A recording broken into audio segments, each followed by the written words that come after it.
Hey everyone, today on the plastic canvas we're painting the Billygoat from the Faceless by Alter Ego Games.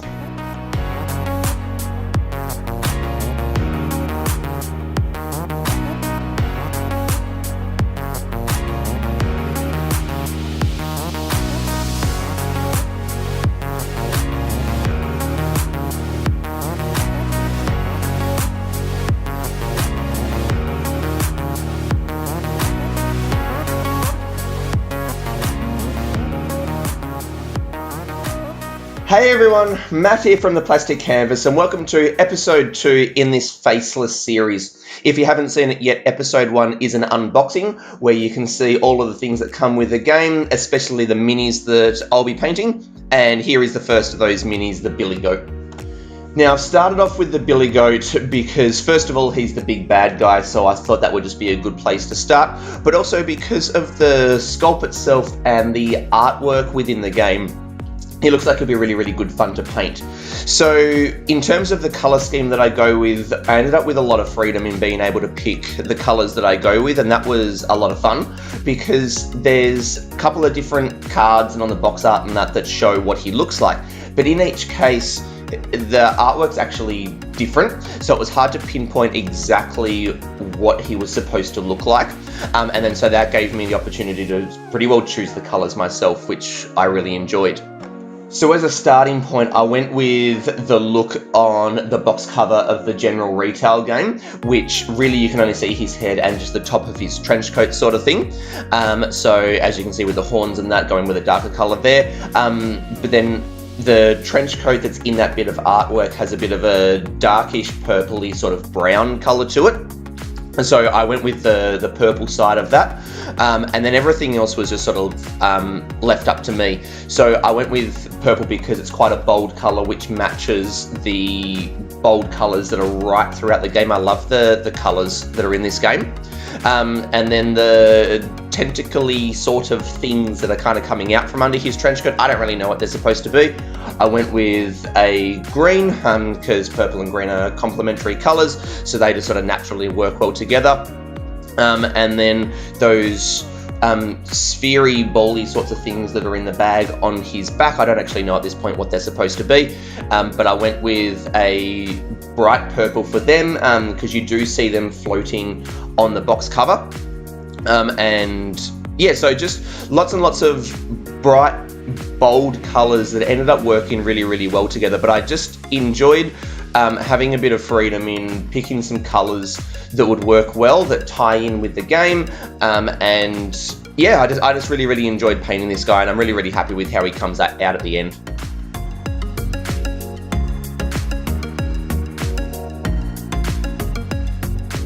Now, I'm not going to spend too much time in this video talking about what I'm actually doing, the processes that I'm going through to paint this guy, because it's all sort of things that I've talked about in the past. Like you saw, I did that Zenithal Prime and now just base coating.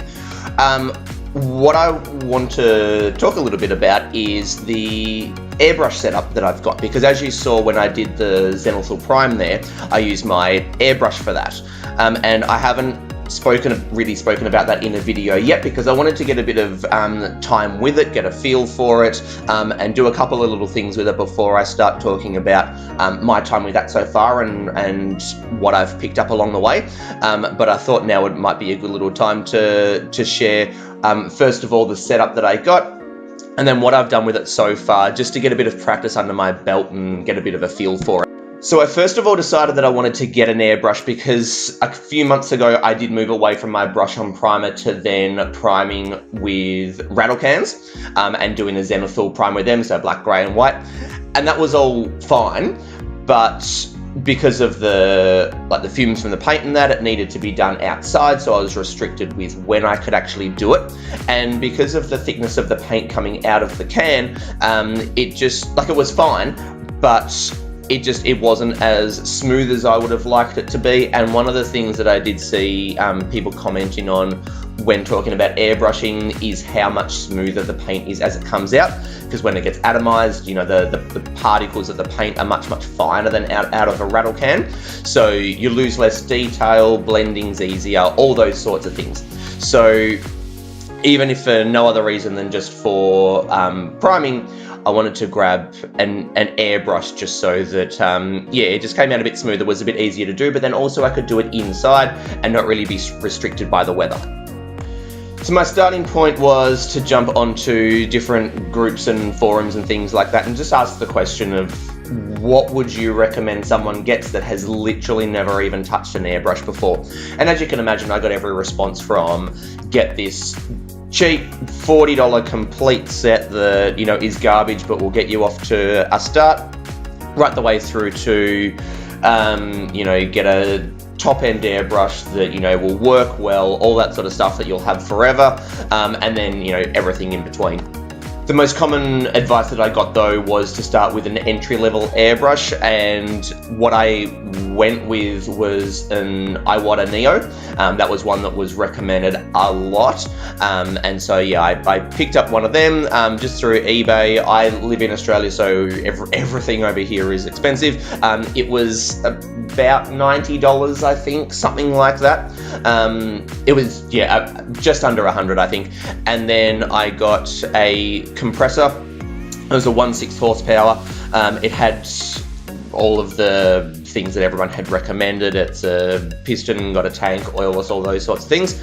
And then I just started, once I got it, I then just started some basic playing with it. So just using paper, card, some different materials, just spraying, just trying to do lines, trying to do small dots, big dots, painting some larger areas, and then sort of having to go blending from one color to another. What I found first of all was that I had the paint way too thin down. It was doing the spider webs all over the place, and also just getting used to just the feel of the trigger. It's a dual action, so push down for the air, pull back for the paint. As you can imagine, I flooded it, at first. Used it as too much like a switch. It was either off or it was totally on. But just spent some time just with not on a mini, and just getting used to the feel of it, and just being able to put out a little bit of paint, put out a lot of paint, a bit in between, just getting some fine lines, some thick lines, just getting used to putting the paint down. And that was a really, really good way to start. Because first of all, it didn't matter if I ruined some paper, but also not worrying too much about just hitting a certain spot of a mini let me concentrate on just getting the feel for it, mixing the consistency up the right way, and then once I was happy that I could mix the consistency correctly and that I had enough control to put the paint where I wanted to and not sort of flood it too much and get spider webs and all those sorts of things, then I started to move on to some minis. And I just started with priming because I figure you can't really muck that up because you're going to be painting over it anyway. So I do have 3 of the Vallejo primers that are made for airbrushing, black, grey and white, because you've seen plenty of times I do the Zenithal prime. Wanted to keep on doing that. And so I had seen recommendations that you still thin them down, but what I found first of all was that I was getting these kind of blotchy effects. So some spots where, like, mainly when I was priming with the white. So, I have some spots where it looked good, but then some spots where it just kind of had these funny little blotches that almost looked like it had a skin condition kind of thing. What I ended up working out was that I was thinning it down too much, and that I didn't actually need to thin it at all. So I don't thin that primer anymore, and I didn't with this guy, and it goes on really, really well, nice and smooth, and a really nice blend from the white through to the grey through to the black where the deepest amount of shadows are. I have tried a little bit with colours. 80% of what I've done with the airbrush so far has been priming, but I've done a little bit with some colours. So off the side, I'm also painting some more of Arcadia Quest Inferno, and I'm finishing off I finished off the demonesses and the harpies. There is a video for each of those if you want to go check them out as well. But yeah, so doing those, and so like with the harpies, they've got the wings. So I sort of base coated them with the airbrush, did the purple, and then with a brush I then came back and then did a wet blend to do the purple through to the blue. But then also most of their body is, so they've got like a pinky skin tone, but then most of their body is this grey kind of, not really armor, but an outfit sort of thing. Anyway, so I used the airbrush to do the base coat for the wings, and then also that their clothes basically that they wear, because a big portion of them is either the purple of the wings or the grey of that outfit. And you know, that was all right. I probably wouldn't do that again because it is quite, they're quite small minis, and there probably wasn't too much of a benefit gained by doing the airbrush, but it was a good place to start. I was able to put it down where I wanted to, and yeah, but I mean, obviously, you know, if you've got a mini that is, you know, 80% one color, like if you're doing like Space Marines or something like that, awesome for that. But yeah, I probably won't use it too much for just normal minis, because yeah, there are obviously, you know, going to be quite a few different colors in each one. I suppose with this guy, like I might have been able to do the purple for his trench coat, but at this size, a brush is fine. But yeah, so most of what I'm doing at the moment is priming, and it is working so well for that. It is so much better than using a rattle can. If you're priming out of rattle cans and you are considering an airbrush, I could not recommend it enough. You don't have to spend an arm and a leg to go and get a good setup. Like I said, I just jumped on eBay, got a Neo by Iwata. Yeah, it was about 90 bucks, but if you're anywhere else in the world, pretty much it's going to be cheaper. And the compressor was, yeah, no, I can't remember how much the compressor was. It was I think it was under $200 for my total setup. And even if you only prime with it, definitely recommend it. I use it now on every single mini because I prime with it. And I do have some coming up, like in Arcadia Quest Inferno, where they pretty much are all red because that skin comes through. They only have like little bits of armor here and there, so I'll be putting red down on them. Yeah, so definitely recommend it. And I think the way that I went about getting used to it, by just starting with like some paper and some cardboard and things like that, and just putting paint down there, writing words, trying to do circles, big dots, little dots, all those sorts of things, was a great place to start to get used to getting the consistency right and getting control over the trigger, so that then when I came to actually putting paint on the minis, I had the confidence to do it well, and then, well, not necessarily to actually do it well, but I had the confidence to put the paint on the minis. And yeah, most of what I've been doing is priming, and that's been awesome for that, so I can definitely recommend it for that. And yeah, hopefully with some videos coming out, sometime in the future, I'll use the airbrush a little bit more. I did also use it, just as I'm thinking of it, on the airships in the Scythe videos, and they are up. You will see in there that I didn't have the consistency quite perfect. You will see that blotchy effect a little bit. I was able to work over the top of it, and it ended up being fine. But yeah, it was perfect for them because those airships are like 95% one color, so it worked really well there. But yeah, so I just wanted to share a little bit about what I've done with the airbrush so far, because I haven't spoken about it yet, but I have been using it kind of off camera. And yeah, so that just gives you a bit of an idea of, first of all, what I got, and then how I got used to it and what I'm doing with it now. But yeah, so mostly priming, perfect for that. And yeah, definitely looking to get into using colors more on minis. Alright, so with all that airbrush stuff out of the way, one thing I did want to talk a little bit about with this guy is, like I've mentioned in a few videos in the past about how I think washes get overused. Too much of a go-to thing from just, I've base coated, now I've got to put a wash over everything. I was absolutely a culprit for that. And what I found was that on surfaces where you didn't have fine details and lots of recesses, the wash could end up looking a little bit blotchy. And so that was when sort of the real point where I started to really look at what I was going to be doing with a particular part of the Mini and whether a wash was actually going to be the right way to get the shading. So as you can see where those ball things are in his bag there, like I've done a purple wash over there because all of those little spots in between each one where there is shadow, the wash just falls perfectly into them and it really brings out the depth and the detail that's in there. If you were going to do the line work to actually paint all of that, that would just take forever. I also used the wash over all of the tentacle things, whatever they are, because again, quite a lot of recesses that are very, very close to each other.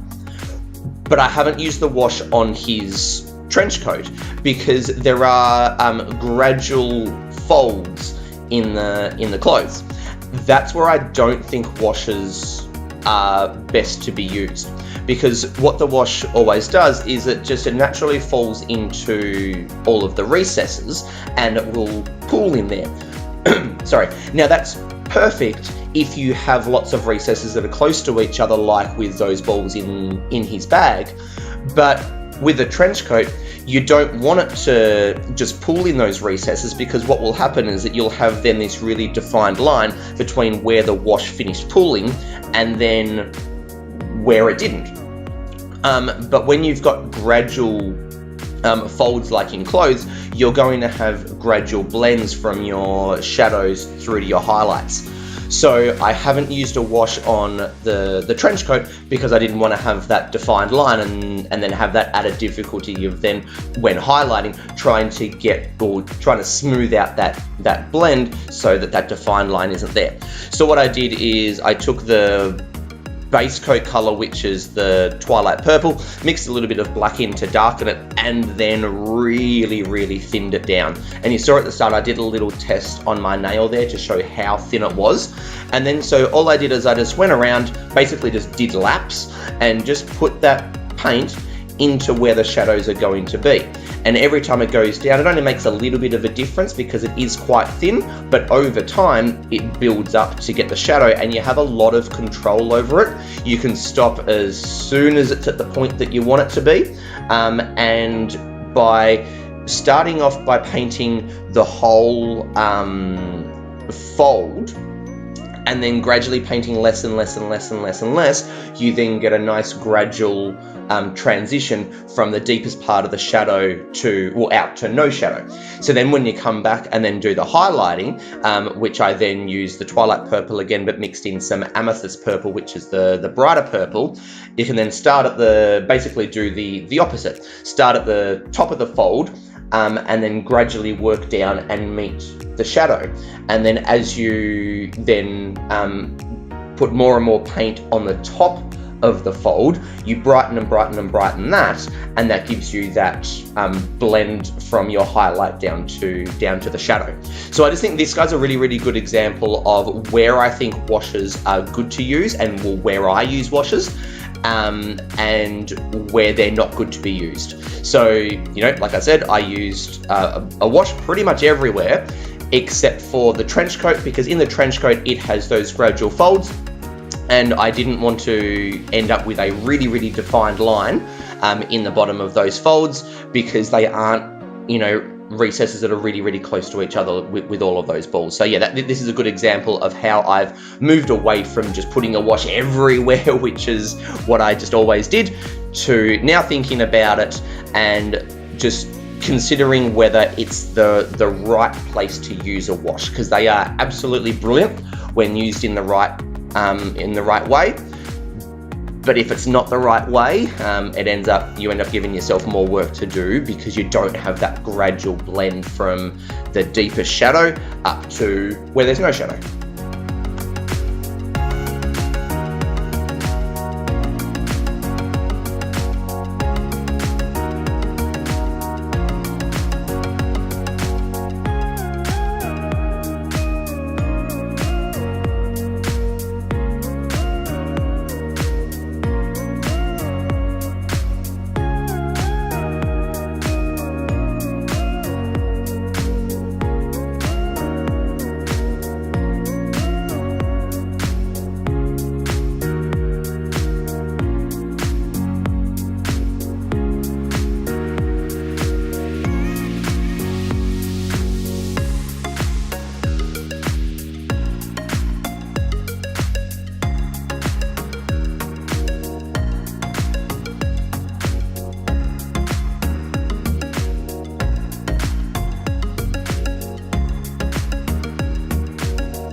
Okay, so I'm just starting off the base now.